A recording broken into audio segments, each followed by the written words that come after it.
지난 주일에는 기름 부음의 강을 건너라, 또 오후에는 기름 부음의 고난에 관하여 말씀을 드렸습니다.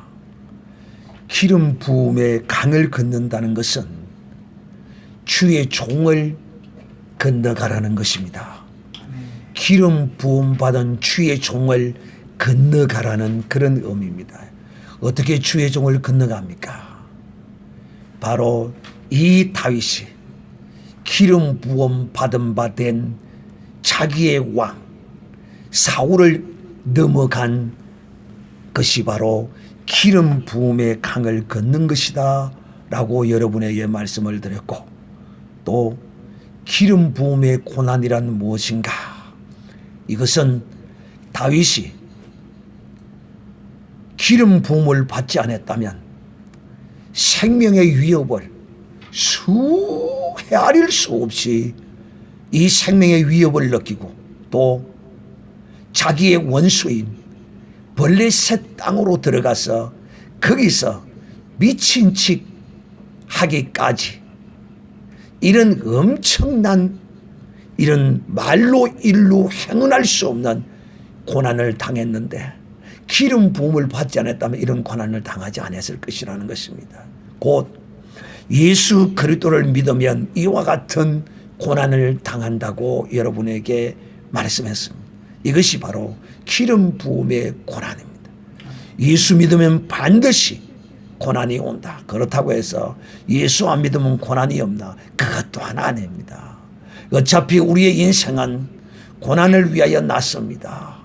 이 흙덩어리는 연단과 고난을 위한 것이라는 사실을 욥기서는 우리에게 잘 말해줍니다. 이런 고난을, 이 세상에서의 죄악을 인하여 당하는 고난은 상이 없겠지만은 기름 부음의 고난은 상이 있다. 그러므로 이 하나님이 주시는 이 거룩한 고난을 결단코 피하지 말라라고 여러분에게 말씀을 드렸습니다. 자, 오늘은 지지난주에 고락의 패역에 대하여 말씀을 했는데, 오늘은 이 발람의 패역에 대하여 말씀하도록 하겠습니다. 여러분, 이 발람의 이 사건은 참 좀 난해한 부분들이 많습니다. 왜냐? 하나님이 발람에게 분명히 가지 말라고 해놔놓고 또다시 물으니까 또 가라고 하고, 또 이 발람은 저주하기 위하여 그 벌의 단에 제사상을 벌려놓고 거기서 이제 술수로 행할 때에 그 입에서 나오는 말이, 하나님은 시건치 아니하시는 분이시다, 두말하지 않는 분이시다. 그럼으로써 가장 핵심적인 이 의문의 이 발람 사건의 내용은 바로 이것입니다. 도대체 이 발람이 3번을 이스라엘을 저주하기 위하여 이렇게 행했는데, 2번은 술수로 행했다고 그러고, 1번은 하나님의 영이 임해서 행했다고 그러고, 참 이 발람 사건이 보통 영적 감각을 가지지 않는 사람이라면 이것을 이해하기가 굉장히 힘듭니다. 참으로 난해합니다. 성경에 난해한 것 가운데 이 발람 사건도 난해한 사건에 들어갑니다. 그래서 오늘 이것을 중심으로 한번 살펴보도록 하겠습니다. 또 2번째는, 첫째는 이것이 난해한 것이고, 2번째는 발람이 이스라엘을 꾀어서 이스라엘 백성을 범죄하게 했다는 이 사실에 관하여 민수기 22장부터 25장까지에는 그 발람 사건에는 나오지 않습니다. 그런데 계시록에 또 사도 요한과 베드로 후서에 베드로는 분명히 그 사건에는 그렇게 포함되지 않았는데도 불구하고 발람이 발락에게 그걸 시켜서 이스라엘로 범죄케 했다라고 이렇게 기록한 내용입니다. 자, 오늘 이 두 가지에 대하여 중점적으로 이제 살펴봄으로써 이 발람이 우리의 삶에 어떤 교훈을 주기 위한 하나님이 이를 들어 쓰고 계셨는가에 대하여 여러분에게 말씀을 하고자 합니다. 첫째, 발람은 누군가에 대한 이해가 필요합니다. 발람은 누굽니까? 성경에 하나님께서 이스라엘 백성 외에 하나님이 상관하시고 응답한 사람 가운데 이 발람이 한 사람에 들어갑니다. 욥도 그 가운데에 들어있습니다. 욥도 이스라엘 백성이 아닙니다. 발람도 이스라엘 백성이 아니어도 불구하고 하나님이 이 발람에게 말씀하시고 발람과 대화하십니다. 이 발람은 이스라엘의 선지자가 아닙니다. 그럼 우리는 이 발람을 어떤 사람으로 보아야 하는가?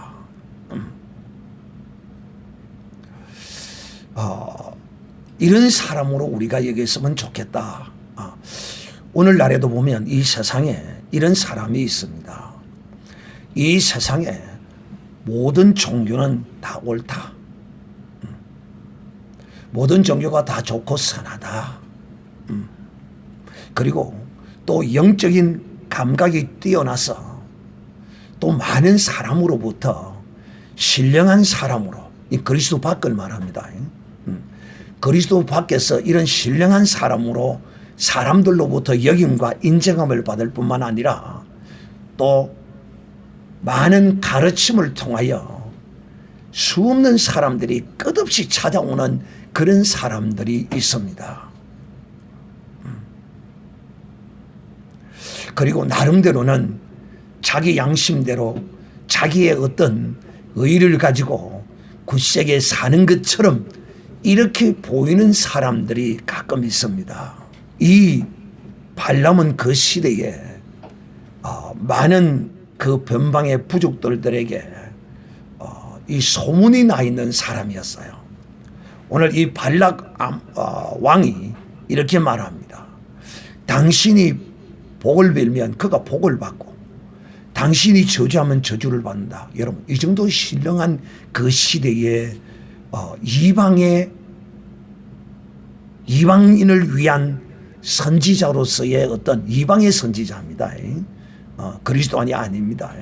그만큼 영적인 뛰어난 이런 신령한 면모를 가진 사람으로 여겨집니다. 그러니까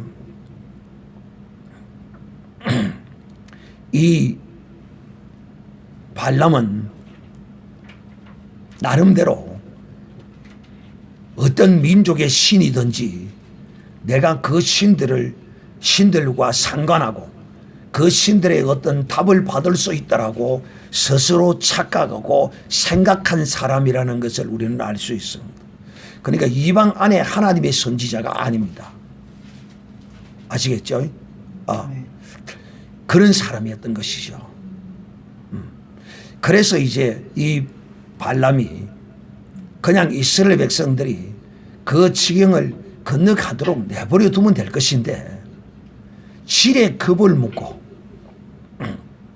이 발람을 초청한 사건이죠.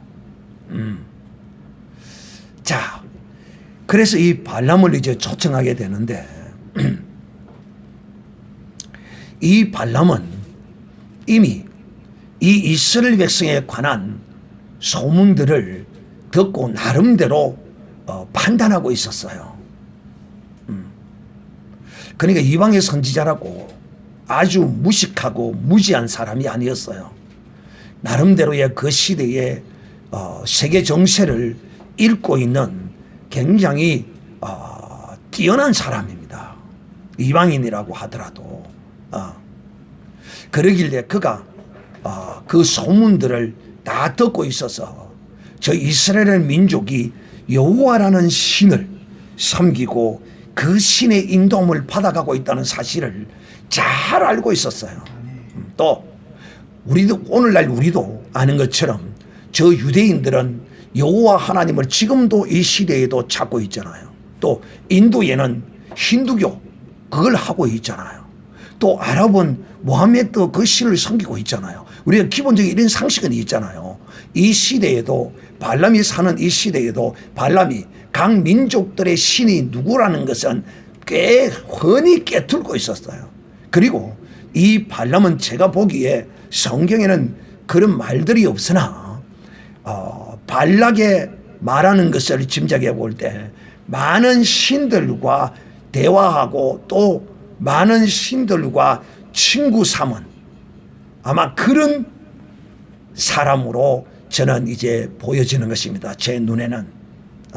그랬기 때문에 발락이 이 볼의 아들 발람을 초청하게 된 것이죠. 그래서 이 초청을 했는데 그날 이제 이 발람이 그 발락의 신하들이 와서 그렇게 부탁을 하니까 자기 개인적 양심으로 이스라엘 신에게 한번 물어봐야 되겠다 하고 너희는 기다리라. 기다리라. 그 신이 내게 어떻게 그러니까 여러분 우리가 오해하지 말아야 할 것은 발람은 하나님 여호와의 신과 접촉한 경험이 사실상 전혀 없는 사람입니다. 그래도 이 이스라엘 백성은 누구의 백성입니까? 다른 세상 바알의 신의 백성도 아니고 이 이스라엘 백성은 여호와의 백성입니다.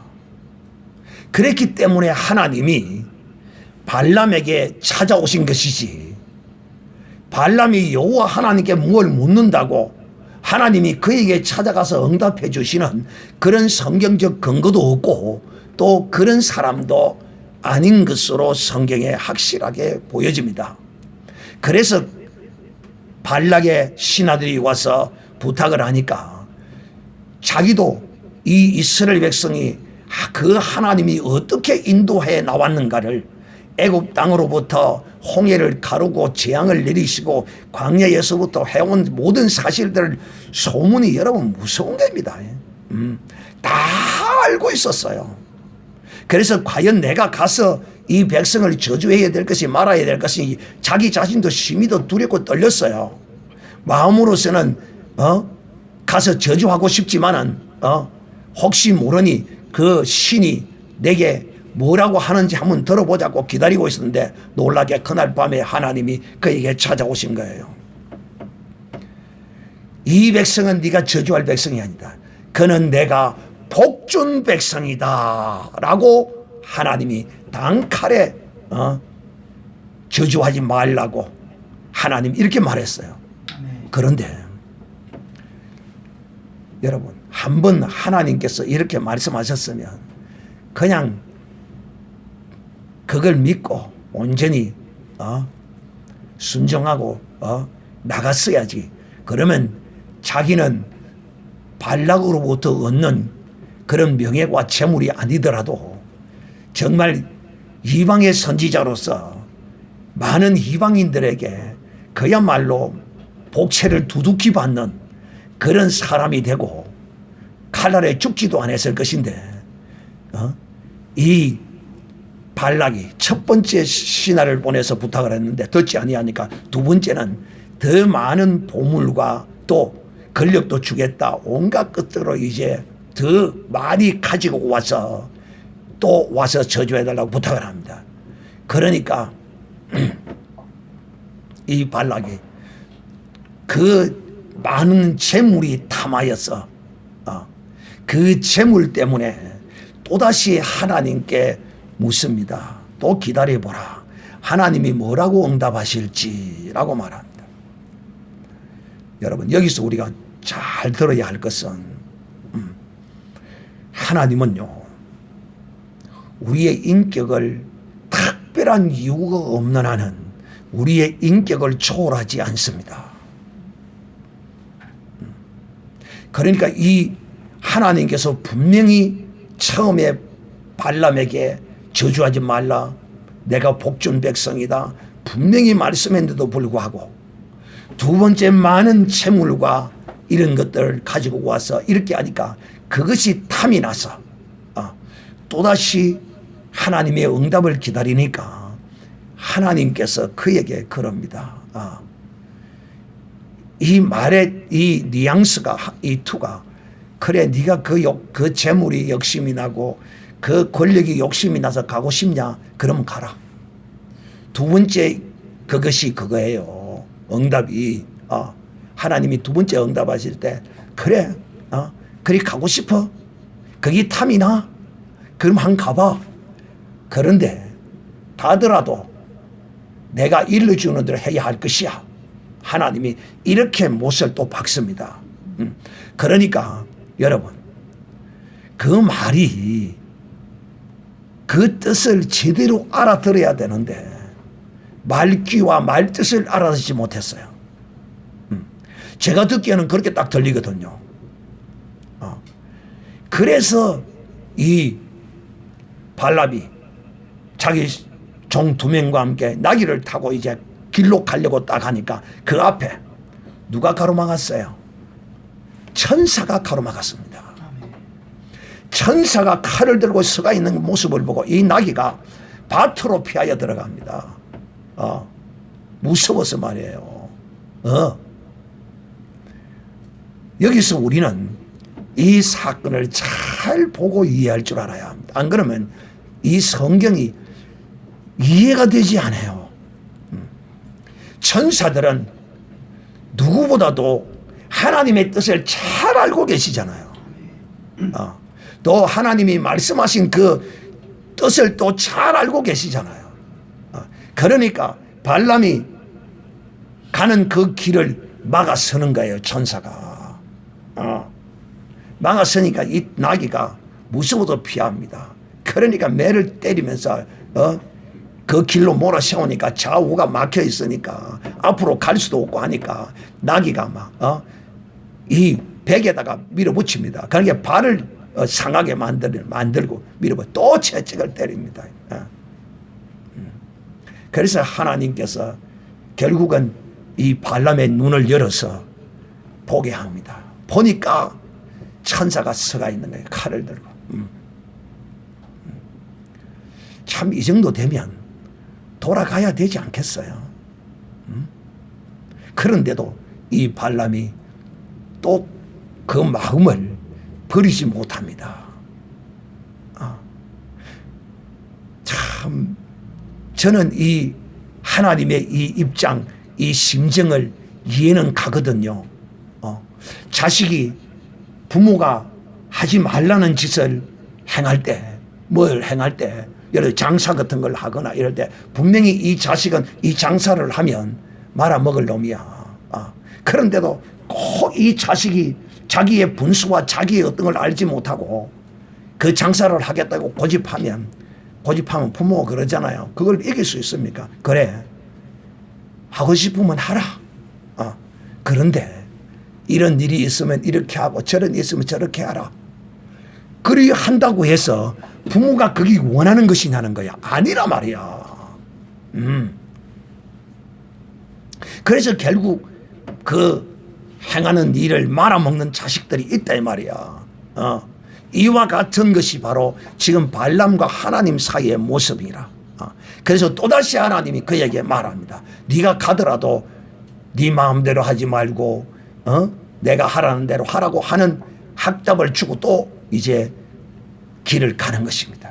그래가지고 발락에게 딱 도착했습니다. 그러니까 발락이 잘 왔다고 얼마나 발락이 기뻐하고 좋았겠어요. 잔치를 베풀고 풍악을 올리고 뭐 뻔한 거 아니겠어요 기본적으로. 그렇게 참 먹고 나서는 이제 이 바알의 이 발락이 제사하는 바알의 제단에 가서 이제 제단에서 거기서 이제 양을 잡고 소를 잡고 7마리를 잡고 거기서 이제 막 이렇게 합니다. 그런데 발람이 분의 이 제단을 쌓던 것은 술수로 행했다라고 말하는 모습을 볼 수 있습니다.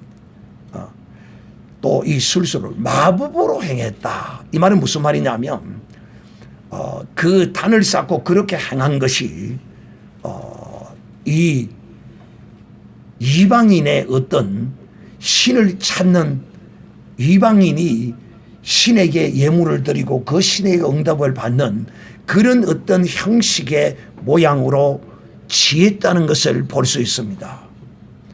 세 번째는 하나님의 신이 임하여 그 재물을 하나님이 연락하셔서 임한 것이 아니라 세 번째는 하나님의 신이 임하여 정상적으로 예언했지만은 두 번째는 자기의 이성으로 예언했던 것입니다. 그 말이 무슨 말이냐면 자기의 어떤 한 마음은 이 발람이 준 재물과 명예와 권력과 이런 것들이 자기의 심령 속에 있어 자기는 정말 이 백성을 향하여 저주하고 싶은 마음이 속에 있는데 서서 하려고 딱 하니까 저주가 나오는 것이 아니고 축복이 나오는 거예요. 일이 된 사건입니다. 그리고 세 번째는 하나님이 그 입에 말씀을 주어서 하나님의 성령이 역사하셔서 그렇게 행한 것이라는 것입니다. 사랑하는 형제들이요. 자, 이제 이 발람의 이 사건에 관한 그 내용의 그 의문에 관하여서는 이제 여러분에게 어느 정도 이제 설명이 이제 되어졌습니다. 그러면 왜 이제 두 번째에 그 설명을 드리자고 하면 이제 이 사건입니다. 분명히 성경에는 구약 성경에는 이 발람이 발락에게 이 이스라엘 백성은 하나님이 우상 숭배하고 간음하는 것을 이 신이 가장 싫어한다. 그러니까 너희가 여기서 바알보울에게 제사를 지내고 여기서 너희가 광란의 축제를 벌이고 이런 일을 행하면 저 백성들은 망한다 하고 그걸 알려주고 떠났다고 성경에 그렇게 기록은 안 해놓았는데도 불구하고 이 사도 요한과 베드로와 이런 사도들과 선지자들은 그렇게 행했다라고 기록하고 있어요.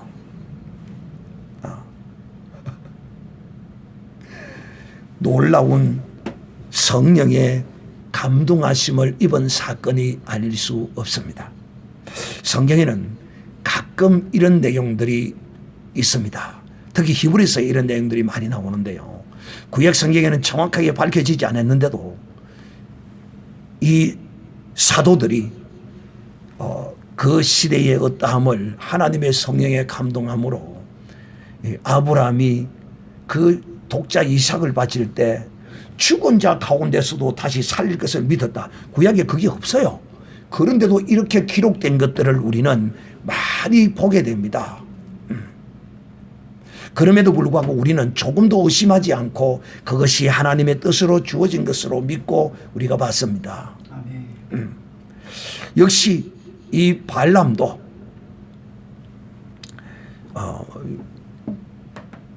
이 올무를 발람이 발락에게 가르쳐서 놓았다는 이 사실에 관하여 가장 가깝게 이것을 추론해 볼 수 있는 성경이 어디 있느냐 하면 민수기 31장 16절에 이 말씀이 나오는데요. 이들이 발람의 깨를 쫓아 이스라엘 자손으로 부울의 사건에 여호와 앞에 범죄케 하여 회중에게 여호와의 회중에게 연병이 일어나게 했다 하는 여기서 아마도 이 사도들과 이 성경 기자들이 이렇게 해석하지 않았겠느냐 저는 그렇게 추측하는 겁니다. 왜냐하면 이 미디안의 이 자손들이 발람의 꾀를 쫓아서 이렇게 말합니다. 그러니까 발람이 꾀를 내었다라고 모세가 이것을 기록하고 있습니다. 저는 이제 이렇게 보여지는 것이죠. 어떻게 보여지느냐 하면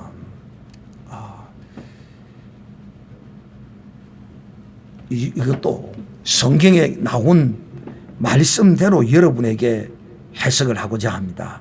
계시록 2장 14절에 보면 발람이 발락을 가르쳐 이스라엘 앞에 올무를 놓아 우상의 제물을 먹게 하고 행음하게 했다.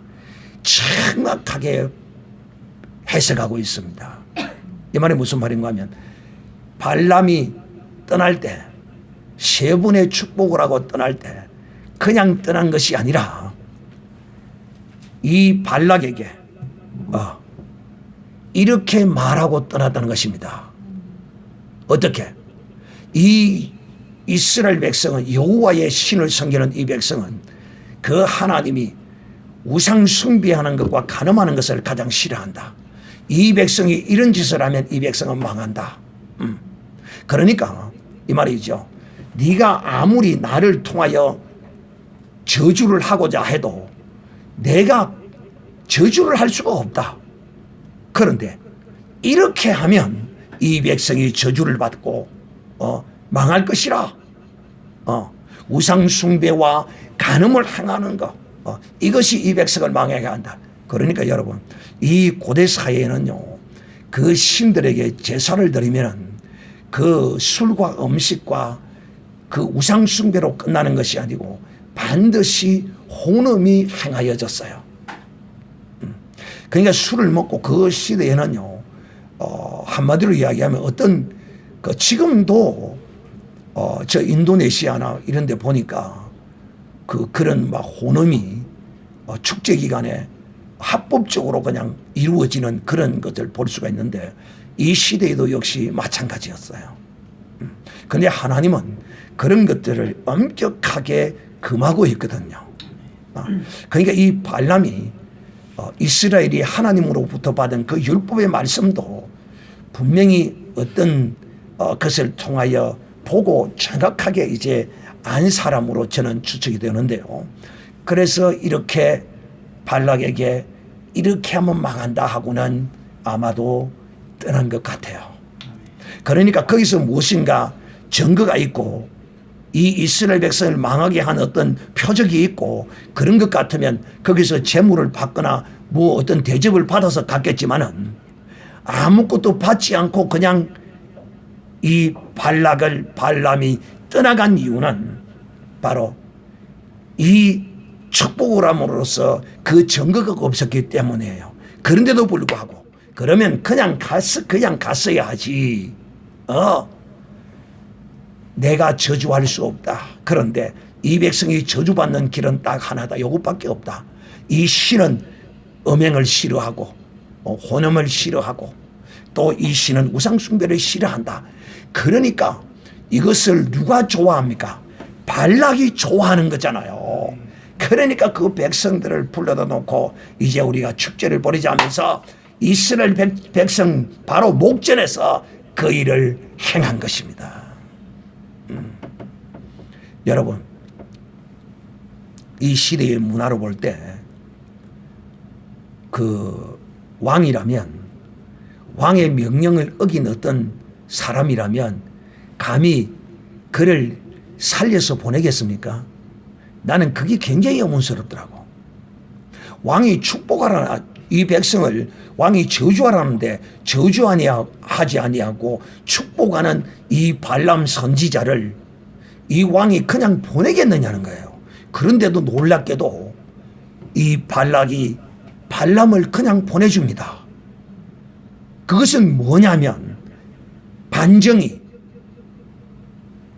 발람이 발락에게 저주하지 아니하고 축복만 하고 떠나가면서 답을 주지 않는 것이 아니라 직접 자기가 행하지 아니니 했으나 답을 주고 갔기 때문에 죽지 않고 살은 거야.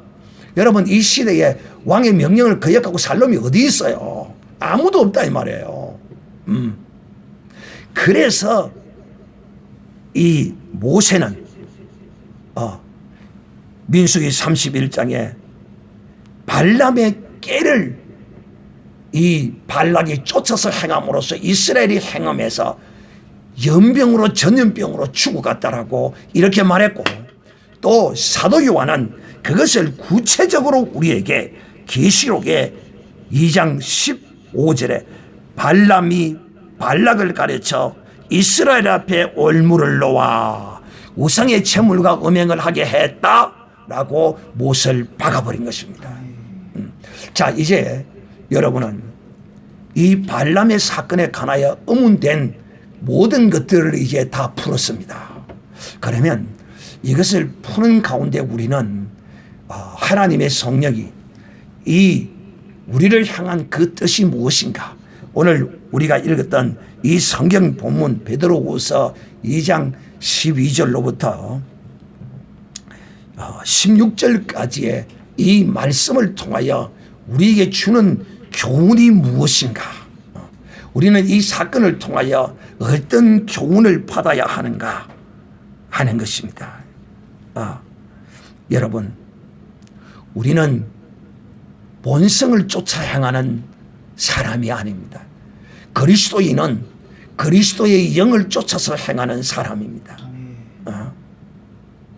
먹다가 잡혀 죽을 짐승처럼 이성 없이 행하는 그런 사람이 아닙니다. 이 발람은 비록 그 시대에는, 여러분, 이 발람은 우리가 보기에는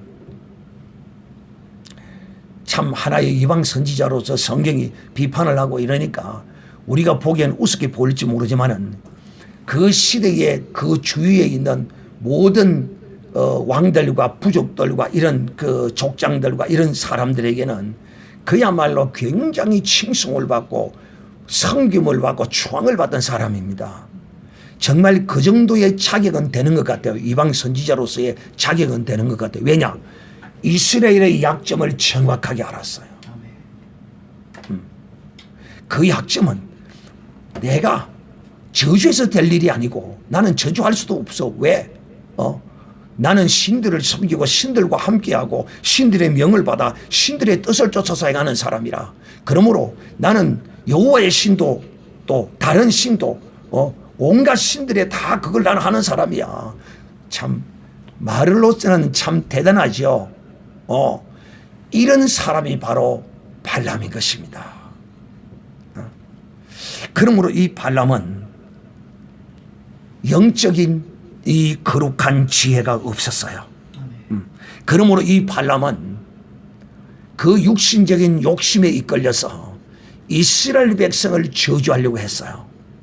하나님이 복 주신 백성이라고 분명히 그에게 들려주었는데도 그 욕심과 탐욕과 정욕 때문에 이렇게 불의의 싹을 탐하염으로써 이스라엘 백성을 저주하려고 하다가 결국 하나님의 칼날에 그 목이 날아가고 맙니다.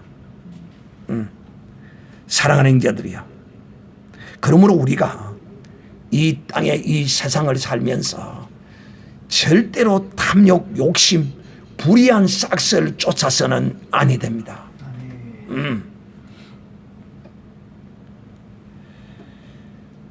발람이 그 발락이 가져온 재물 아니더라도 그 정도 신령한 이방의 선지자라면 먹고 살고 호의호식하고 살고 있습니다. 살 수 있습니다. 그런데도 그가 그 자기의 분수를 넘어서 탐함으로써 이런 일을 당한 것입니다. 이스라엘 백성의 칼날에 당하고 만 것입니다. 모세는 그것을 어떻게 알았을까? 발람의 깨를 쫓아 발락이 이런 짓을 해서 이스라엘 백성이 범죄하게 된 것을 어떻게 알았을까? 여러분, 이 세상에 무엇은 없다. 비밀은 없다. 어찌 알아도 다 알게 되어 있어요. 다 압니다. 다 알아요. 그래서 제가 늘 여러분에게 말합니다. 사랑하는 형제들이요, 절대 탐하지 마십시오. 또 현재 내 삶에 하나님이 주신 현재의 이것을 복으로 알고 이것을 감사함으로 열심히 사십시오. 지금 이상의 그 어떤 욕심과 지나친 세상적인 어떤 것을 소망하고 꿈꾸지 마십시오. 단 열심히 내게 주어진 일을 감사함으로 믿음으로 늘 이렇게 살면 때가 되면 하나님이 내 모든 사정과 형편과 내 그릇과 내 은사를 따라서 반드시 하나님이 때가 되면 인도하십니다. 그래서 제가 늘 여러분에게 내가 지금 달새방에 살고 있느냐, 전세방에 살고 있느냐, 그것을 감사하고 즐거워해야지. 친구가 좋은 아파트 몇 80평짜리 100평짜리 산다고 그걸 부러워하고, 이것이 바로 누구의 꾀를 쫓아가는 것이냐면 발람의 꾀에 빠지는 것입니다. 발람의 탐욕에 빠지는 것이다. 특히 계시록에서는 이 니골라당이라는 사람들이 발람의 꾀를 쫓아서 행했다라고 이렇게 말합니다. 이 니골라당이라는 이 사람들은 이런 사람들이에요. 이 헬라 철학의 영향을 받았다고 그러는데 세속적이고, 이 니골라당의 사람은 탐욕적인 사람이라고 그래. 그래서 이들은요, 도덕 폐기론자라고 합니다. 도덕 폐기론자. 육체는 악하고 영은 선함으로써 육체는 아무렇게나 써도 상관없다. 결국은 하나님이 영만 거룩하기 때문에 결국은 아무렇게 살아도, 육체는 더럽게 살아도 영은 선함으로써 다 하나님은 구원해 주신다. 이렇게 말하는 자들이라는 것입니다. 그래서 이 발람을 쫓아가던 자들을 성경은 니골라당의 교훈을 쫓은 자들이다. 이 니골라당이 발람의 그 욕심과 탐욕을 쫓아서 행한 것이었기 때문에 그렇게 성경이 말하고 있는 것입니다. 그래서 이 탐욕에 빠지면은요, 여러분, 짐승 맛도 못하게 됩니다. 왜? 나귀가, 자기가 부리는 이 나귀가 천사가 길을 막고 칼을 들고 있는 모습을 보면서 피하고, 또 하나님이 눈을 열어 그것을 보게 하셨으면 돌아갈 만도 한데, 그 욕심에 얼마나 치우쳤으면 처음보다 이 두 번째 찾아와서 그 재물을 가지고 올 때 이 발람은 완전히 미혹되어 버리고 말았어요. 여러분, 이렇게 미혹되어 버리면 마가도 구세어라 검수나 합니다. 마가도 하나님 막으면 돌아가야지. 그러므로 사랑하는 형제들이요, 여러분은 이 땅에 살면서 이제 주 예수 그리스도 안에서 예수를 나의 주인으로 삼는 이런 믿음의 삶을 사는 하나님의 사람이 되었습니다. 그러므로 이 세상에 내게 주신 하나님의 은사와 내 분수에 지나친 그런 욕심을 가지는 이거는요, 부부 사이에도 마찬가지고요, 가족끼리도 마찬가지입니다. 부부 사이에도 서로 오늘날에도 보면요, 참 웃깁니다. 웃겨요. 가족 간에도요, 탐욕으로 가득 차 있고요, 부부 간에도 탐욕으로 가득 차 가지고요, 오직 자기 욕심만을 챙기고요. 남편이 열심히 벌어서 집을 사면 그거 누가 부려야 돼요? 그럼 반대로 마누라가 열심히 벌어서 집을 샀으면 누가 풀어야 돼요? 마누라 풀어야지. 그런데 남편이 열심히 벌어서 집을 살려고 하는데, 결혼은 이제 남편이 집을 해고 결혼한다. 남편이 해고 결혼해서 이제 결혼을 하기 위해서 이제 연애를 했는데, 남편이 이제 집이 있대. 버려서 사놨대. 그게 결혼하는 조건으로 아내하고 공동명의를 해달래. 이 말이 됩니까? 참, 아니 그런 거는 괜찮아요. 이제 당신과 결혼하니, 내가 당신과 결혼하는 게 너무 좋았어. 내 집이 있는데, 내 이름으로 돼가 있는데, 당신과 내가 공동명의로 하겠다. 그러면 얼마나 감사해요. 할렐루야. 또 당신이 너무너무 좋아서 나는 이것을 당신 앞으로 해주겠다. 내가 좋아서 해주겠다는 건 어째? 그런데 그런 것들을 결혼 조건으로 삼고 이래서 되겠어요? 이게 전부 탐욕이에요. 아니 이 남자를 얻어서 결혼 시작을 달서방에서 시작 안 하고 내 집에서 시작하는 그것만도 얼마나 감사하고 기쁜 일입니까? 할렐루야. 그런데 그걸 반을 내 앞으로 해달래. 이런 것이 탐욕이에요. 또 가족 간에도 마찬가지입니다. 왜 며느리가 집을 하나 가지고 있고 남편이 명의로 된 집이 하나 있어서 그 남편 집에 살고 며느리가 집이 하나 있다면 그 시어머니가 며느리부터 그런다는 거야. 며느라, 너 신우가 결혼을 하는데 그 집을 네 신우한테 주라. 이 말이 되는 소리입니까?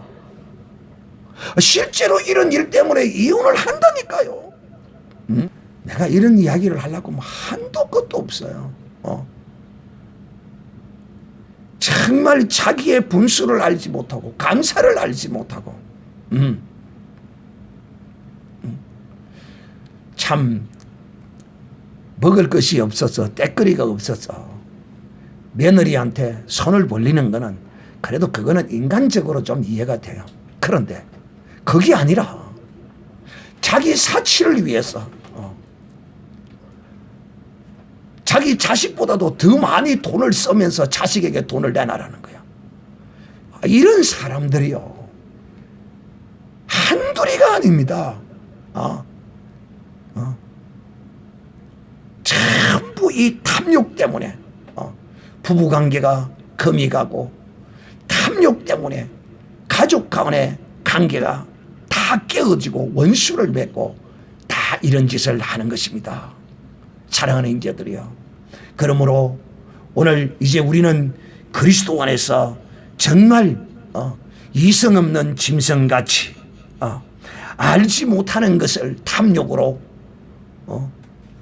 욕심하다가 멸망을 당하는 이런 사람들이 되지 아니하고 불의의 값을 사랑하다가 불의를 당하는 이런 불쌍한 이런 길을 쫓아갔던 이 발람의 길을 쫓지 아니하고 우리는 오직 그리스도의 길을 쫓아가야 하는 것입니다. 이 발람은 오직 탐욕을 쫓아가다가 불의의 싹을 쫓아가다가 불의로 망했지만은 우리는 그리스도를 쫓아감으로 우리는 그리스도와 함께 동행함으로 그 은혜와 생명 안에 거하고 마지막에 종국적으로 우리는 영혼의 거룩한 구원을 얻는 이런 사람이 되어야 할 것입니다.